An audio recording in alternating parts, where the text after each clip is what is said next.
Bienvenidos a este cuarto congreso de trituración y transporte de minerales por fajas. Hoy veremos las consideraciones a tener en cuenta al momento de implementar un sistema basado en Data Analytics y Business Intelligence.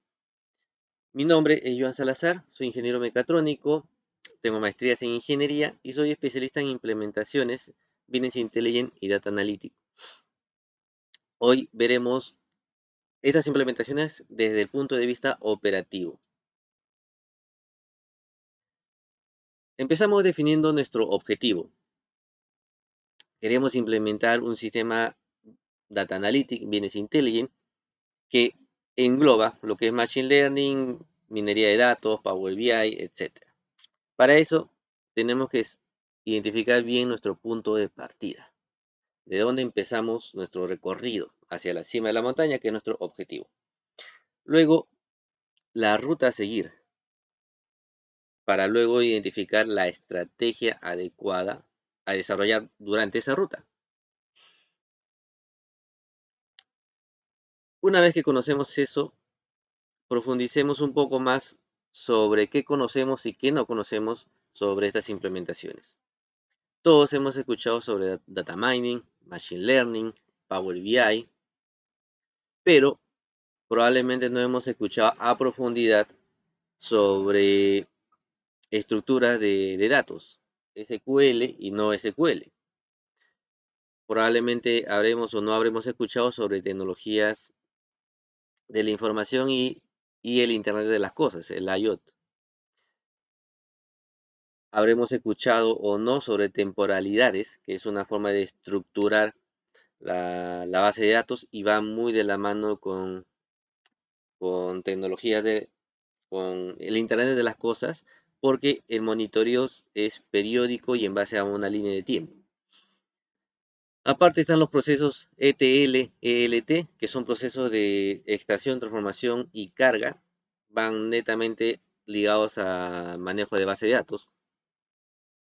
Y por contraparte, en la parte tecnológica están las tecnologías front-end, back-end, está la tecnología de interoperabilidad entre sistemas, están los tipos de programación, sea en bajo código o en código tradicional, y el tipo de almacenamiento, sea en Data Warehouse, Data Lake, Data Mark.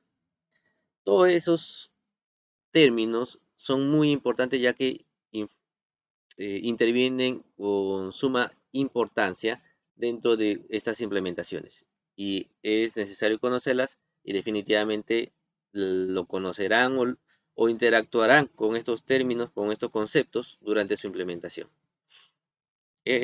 Algunos de estos términos son lo que vamos a ver a continuación.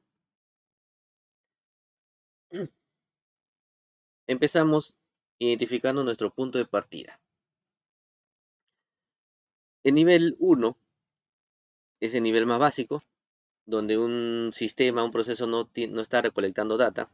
Definitivamente acá la tarea inicial es empezar a recolectar.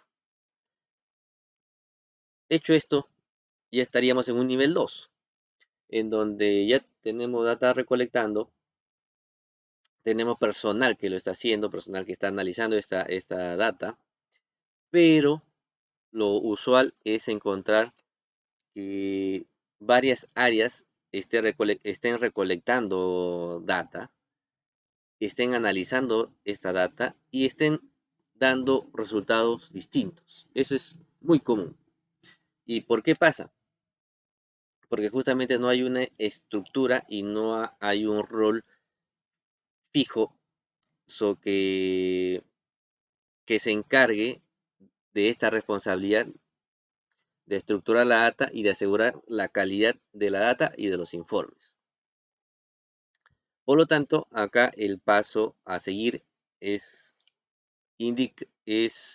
asignar esta responsabilidad a una área, a una persona que se encargue del Business Intelligence y de la gestión del sistema de Data Analytics. Una vez hecho eso, nuestro sistema ya va a estar corriendo, vamos a estar en el nivel 3, donde nuestro sistema ya recolecta data, asegura la calidad de la data y da informes bien estructurados y fiables. Pero nuestro sistema ha estado recolectando tanta información, ha estado integrando tantas variables, que ahora se vuelve muy tedioso, muy lento. Un informe que antes probablemente nos demoraba 2 horas, ahora nos demora 2 días, 3 días. Eso es lo habitual, eso es lo común que suele pasar cuando tu sistema ya está corriendo bien y le vas metiendo mayor cantidad de variables y mayor cantidad de data para analizar. Entonces, ante eso necesitamos ya soluciones tecnológicas para llegar a un siguiente nivel. Necesitamos optimizar.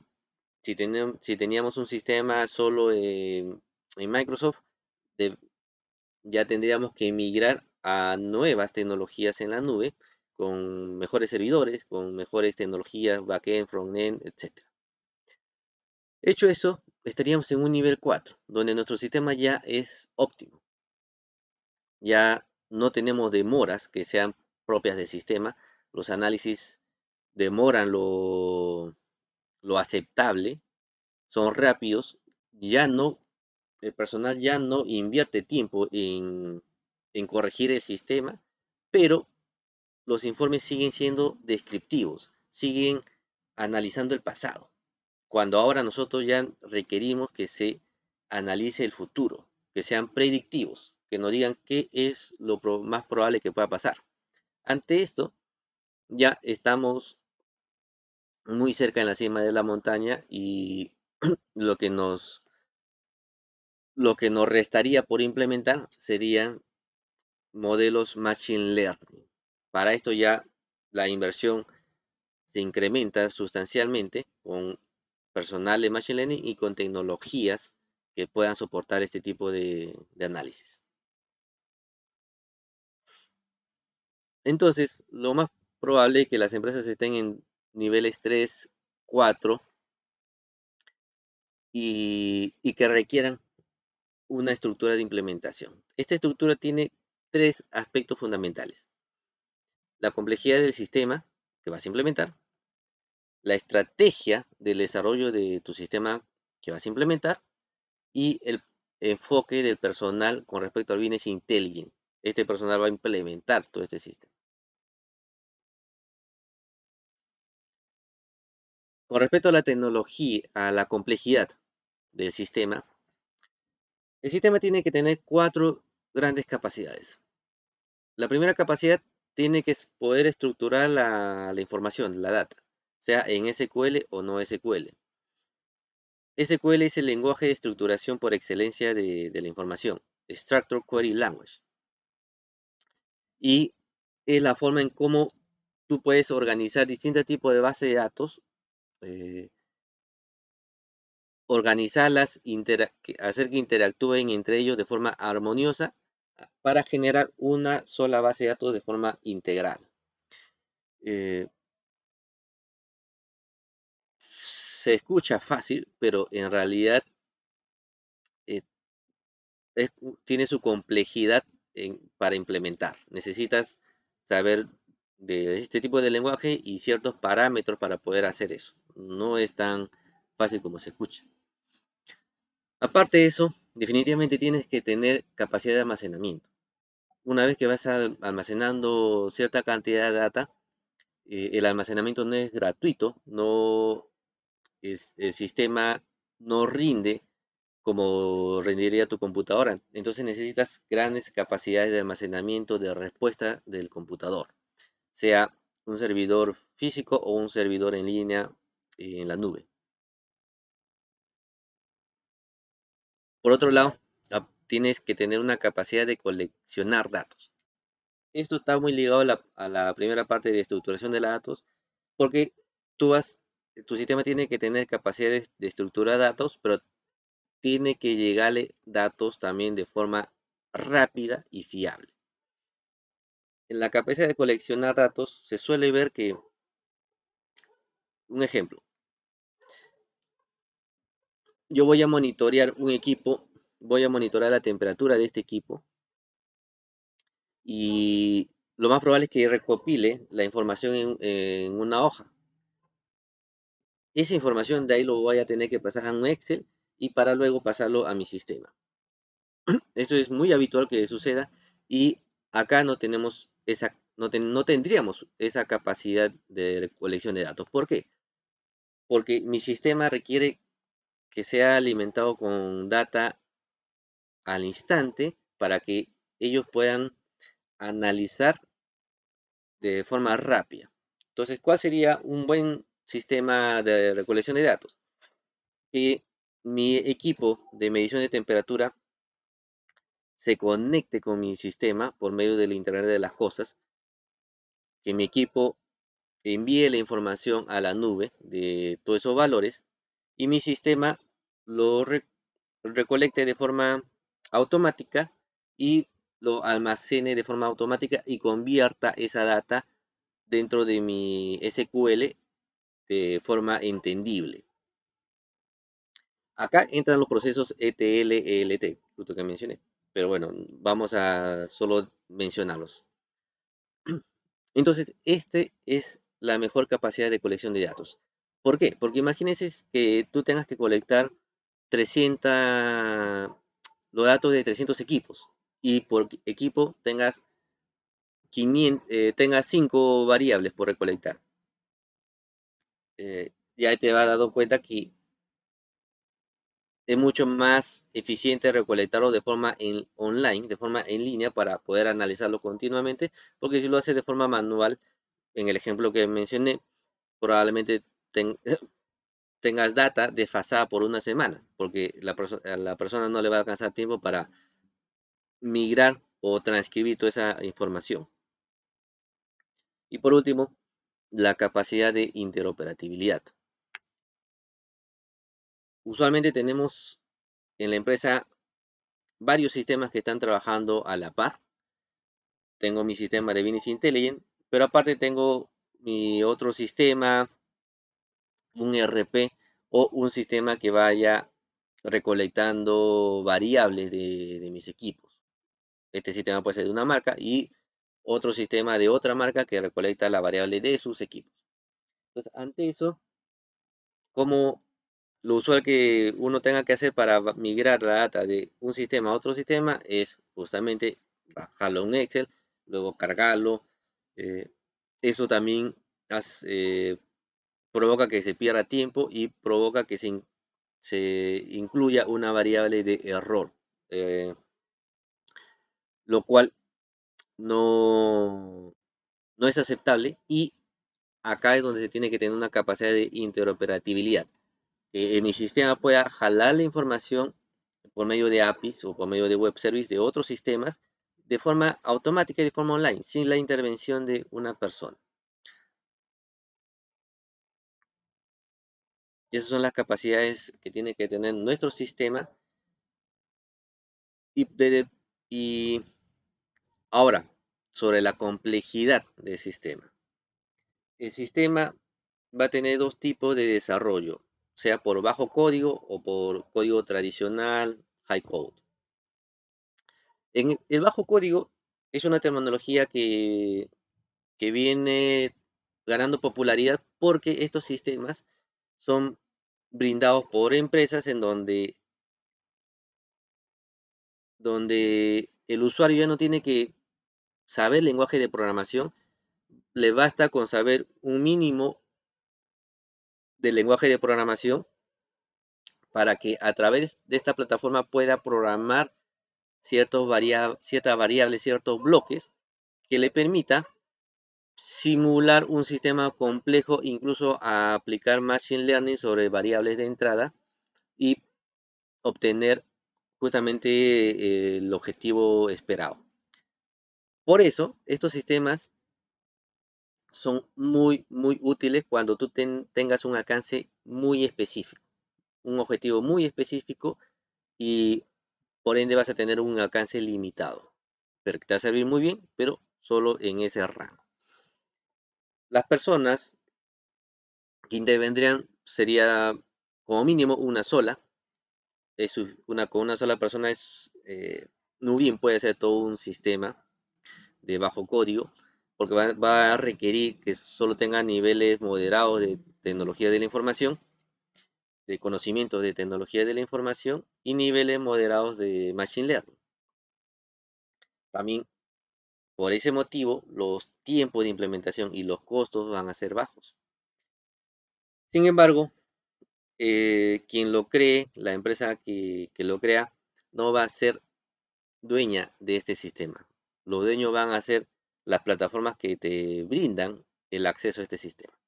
Dentro de estas plataformas tenemos los más conocidos Mendix, Appian, Zoho, incluso Microsoft también vende módulos de bajo código con su Power Apps, Power Automates, etc. Con respecto a las tecnologías tradicionales, acá ya sabemos que el alcance es escalable. Tú puedes empezar desde algo básico y lo puedes escalar a medida que le vas metiendo más programación. Eso ya es conocido. También es conocido que vamos a requerir de un equipo para la programación, tanto de tecnología de información, programadores de software y gente programadora de Machine Learning, que sepan de la matemática sobre Machine Learning y que pueda trabajar con esa data. Por ende, también los costos y los tiempos de implementación van a ser de moderados a altos. Sin embargo, en este caso, tú sí o la empresa va a ser propietaria de este sistema. Va a ser propietaria, lo puede colocar como un activo intangible o incluso eh, como propiedad intelectual.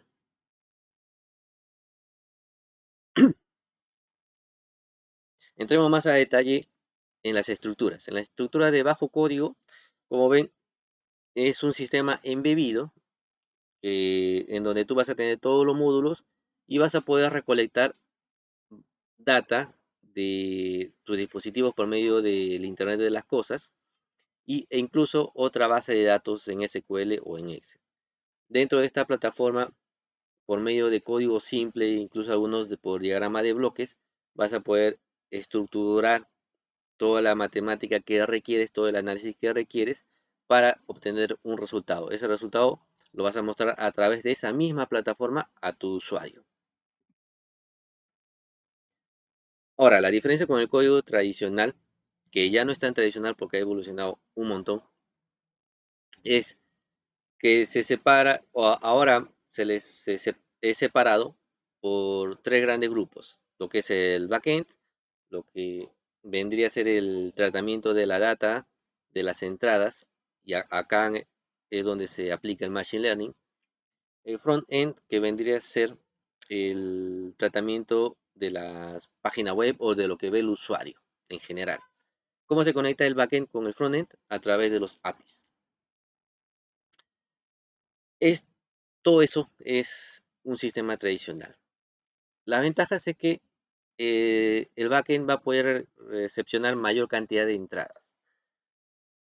Solamente vas a tener que configurar los dispositivos y los accesos de forma correcta. Vas a poder recepcionar información de los dispositivos por el Internet de las cosas. Te puedes conectar a la información de los PLCs y de las DAC por medio de protocolo de comunicación OPS. También vas a poder jalar información de base de datos de Excel. Y también te vas a poder conectar o comunicar con los servidores SCADA. Vas a tener que pagar una licencia para estas comunicaciones, pero lo puedes hacer. Luego, este sistema en el frontend va a mostrar los resultados de la programación de Machine Learning que hayas hecho en el backend y esos resultados van a ser trasladados a aplicativos que tú desarrolles a medida para el usuario. Estos aplicativos pueden ser tanto en páginas web como en aplicativos móviles. Digamos, si tú generas por medio de Machine Learning una red neuronal de predicción y ese resultado lo puedes colocar en la página web de la empresa.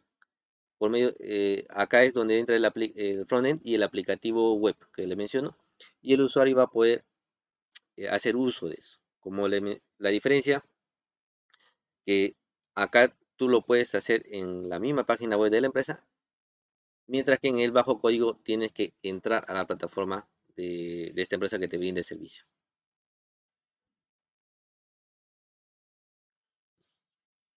Listo.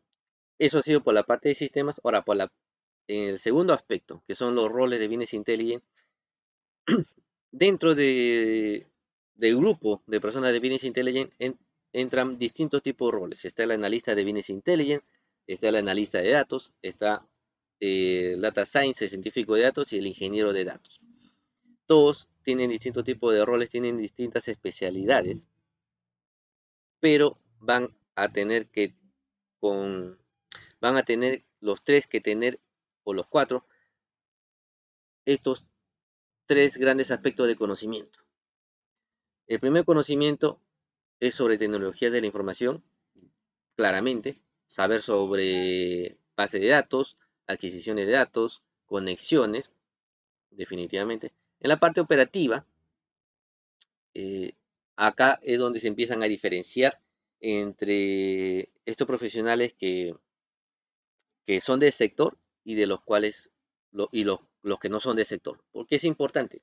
Porque los que son del sector, los que conocen la parte operativa del sistema, van a saber qué procesos brinda la información o la data más relevante. Todos los procesos van a brindar información, van a brindar data que puede ser recolectada. Pero los que conozcan la operatividad van a poder discriminar entre la relevancia de esta data para poder hacer un análisis costo-beneficio de adquirir esta data, porque la adquisición a veces no es tan fácil, vas a tener que invertir eh, en módulos de radiofrecuencia para la colección de data, módulos de adquisición de data, eh, un montón de tecnologías que va a depender mucho del tipo de data que quieras recolectar. Entonces es muy importante primero priorizar y mostrar la relevancia, porque lo incorrecto sería invertir para obtener un dato que al final solo se quede siendo almacenado y no se utilice. Por eso es muy importante que estas personas tengan conocimiento del sector. No todas, básicamente solamente el Data Analytics y el Business Intelligence. Y por último, el conocimiento de ciencias numéricas, de la matemática. Definitivamente tienen que saber sobre matemáticas, sobre modelos matemáticos para simular el fenómeno físico en un ambiente informático.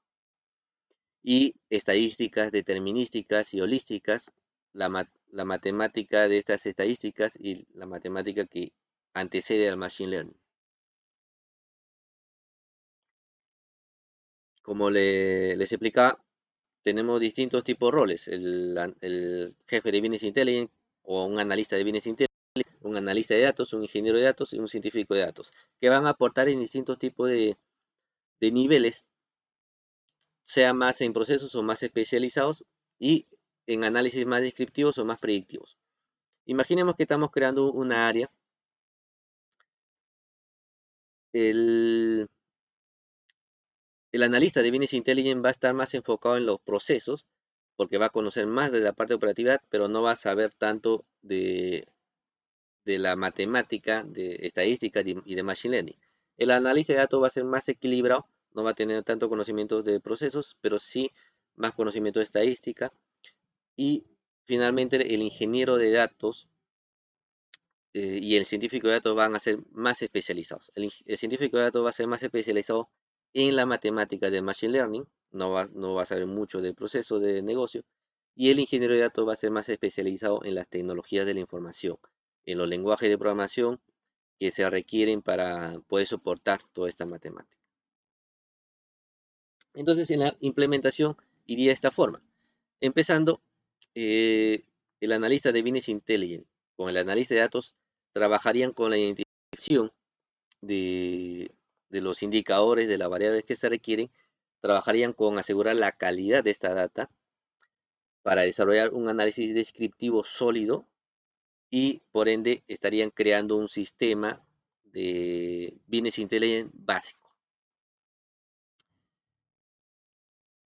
Para pasar al siguiente nivel y evolucionar nuestro sistema básico a un sistema complejo de Machine Learning con análisis predictivo, requeriríamos del científico de datos que se enfoque en esta matemática y un ingeniero de datos que se enfoque en las tecnologías necesarias para soportar este tipo de análisis. Obviamente, como comprenderán, la tecnología ya se va haciendo más compleja y por ende este científico de datos que tenga más conocimiento de tecnología de información es indispensable. Con res- Ahora, con respecto a las estrategias, este es el tercer aspecto que le mencioné en el framework. La estrategia tiene que ser situacional, porque vamos a encontrar distintos tipos de barreras. Las cuatro barreras principales que encontraremos es que no tengamos presupuesto, no tengamos un sistema de bienes inteligente en el cual, en otras palabras, vamos a tener que crear desde cero, no tengamos personal para empezar y también tenga- eh, es- tengamos poco interés por parte de la jefatura, por parte de la gerencia, por parte de la empresa. Ante estos escenarios que son recurrentes, la mejor estrategia comprobada es empezar con un prototipo en el cual seamos muy específicos de lo que buscamos, en el que seamos muy específicos sobre lo que buscamos, asumiendo supuestos para poder enfocarnos en nuestro objetivo y eso acarreará que nuestro prototipo empiece a funcionar. Nuestro prototipo tiene que ser diseñado primero para ser descriptivo, analizar el fenómeno para luego, una vez que el modelo descriptivo de nuestro prototipo sea funcional, sea fiable,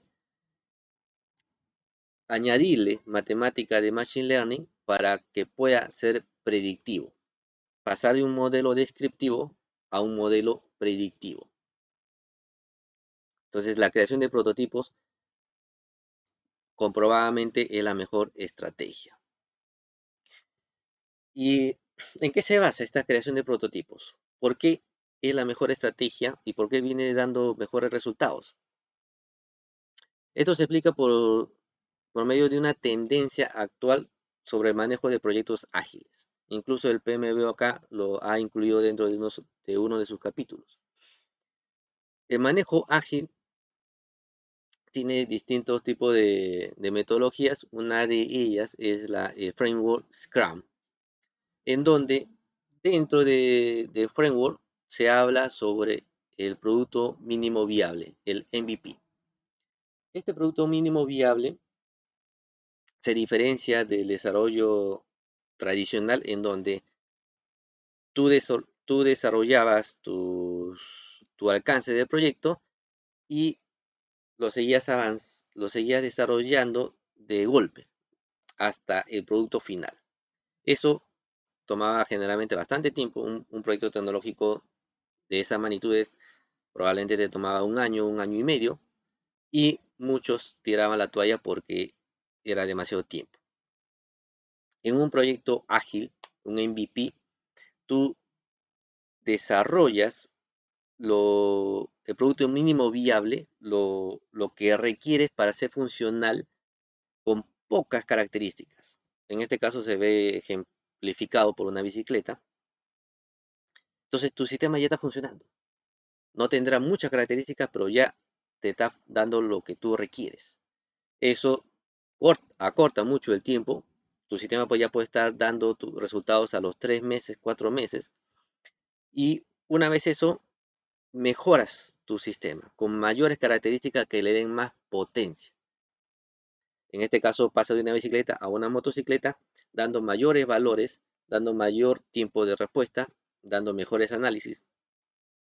Y eso puede representar solo 3 meses más, en el cual, tu sistema ya se sustenta por sí solo y en donde tú puedes seguir invirtiendo y corregir errores. Entonces, tu sistema ya puede pasar, en este ejemplo, de una moto hacia un auto, con mayores características y con menores errores que lo has ido corrigiendo. Esta es la mejor característica de estas estrategias ágiles. Un ejemplo de caso de éxito. Lo que hemos hecho nosotros es identificar un punto que no estaba integrado dentro de nuestro sistema Business Intelligence, y para integrarlo y poder ver la relevancia, empezamos aplicando las herramientas gratuitas, el Excel, el SharePoint, para poder estructurar la data y ver si esta data era relevante.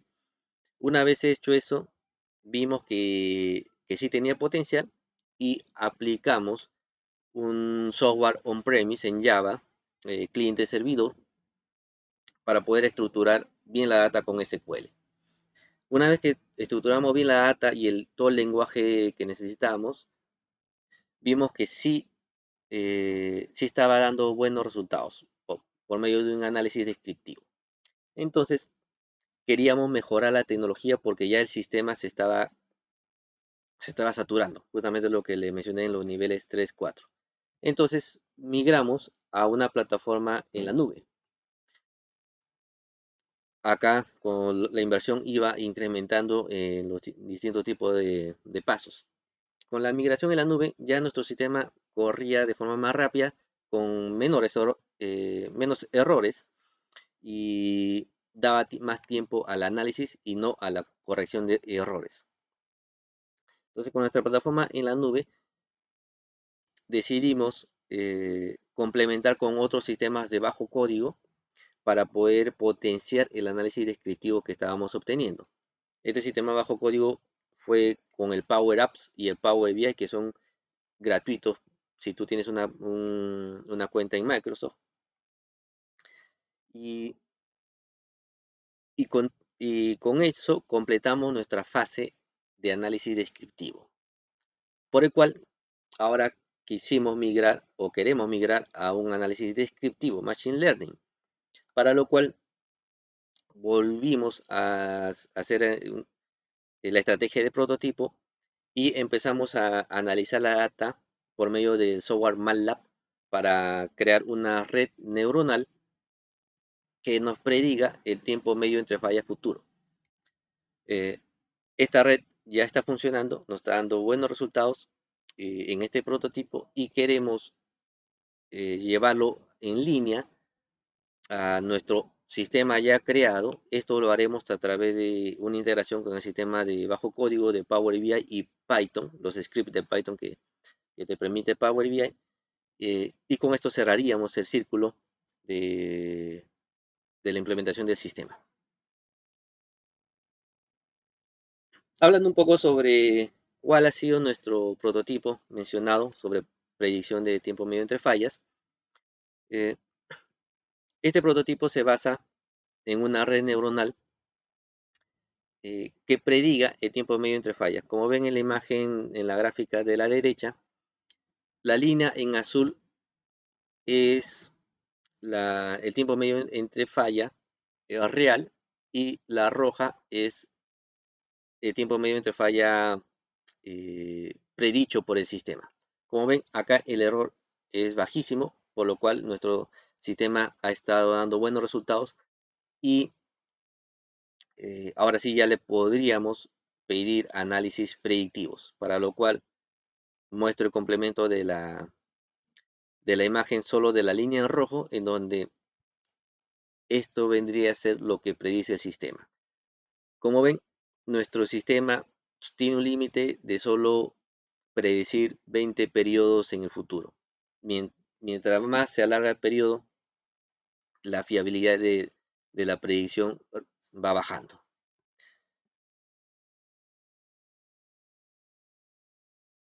Entonces, eso ha sido nuestro sistema. Y ahora, explayándome un poco sobre la matemática y sobre los conceptos de Machine Learning y redes neuronales, En redes neuronales y en Machine Learning en general, eh, se conoce el concepto de sintonización, en donde tú tengas que variar los parámetros para encontrar un parámetro que te funcione y te refleje la realidad. Los sistemas de Machine Learning no son como una fórmula en Excel en donde tú coloques la variable de entrada, aplique la fórmula y tenga la salida. No es así. Un sistema, e- ese tipo de fórmulas es determinística. En cambio, Machine Learning es no determinística, es holística.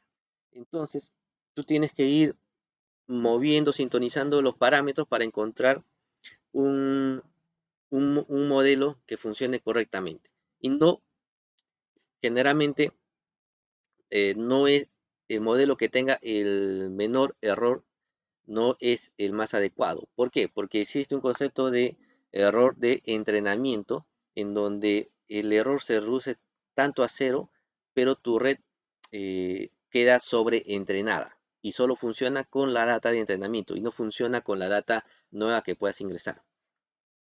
Por eso que le menciono acá, la matemática de Machine Learning es muy importante.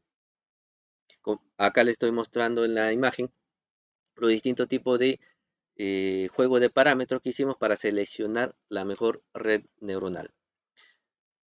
En este caso, los parámetros eh, que resultaron ganadores ha sido una red supervisada de forma directa con entradas tipo ventanas deslizantes en donde el bloque de la entrada va moviéndose en la misma serie de entradas. Una red 8-12-1, 8 nodos de entrada, 12 de ocultos y una de salida. Una, una activación sigmoidea, un entrenamiento por backpropagation y un optimizador de gradiente descendiente, en el cual requiere una tasa de aprendizaje y un momento. Todo eso con 3800 épocas. Finalmente, haciendo recuento final de nuestro viaje. Empezamos con el punto de partida, viendo los niveles en los que estaba nuestro sistema. Luego la ruta, con los tres aspectos fundamentales: personal, complejidad del sistema y la estrategia. Y finalmente la estrategia a implementar, la estrategia situacional, la estrategia del prototipo, del MVP. Y habiendo hecho todo eso, como le mostré en el caso de éxito, llegamos a nuestro objetivo, en el caso particular que les mencioné. Eso es ese es el típico, la forma de implementación de estos sistemas. Dicho eso, muchas gracias a todos eh, que han estado presentes y por favor, si tuvieran alguna consulta, yo con mucho gusto les podré atender. No duden en contactarme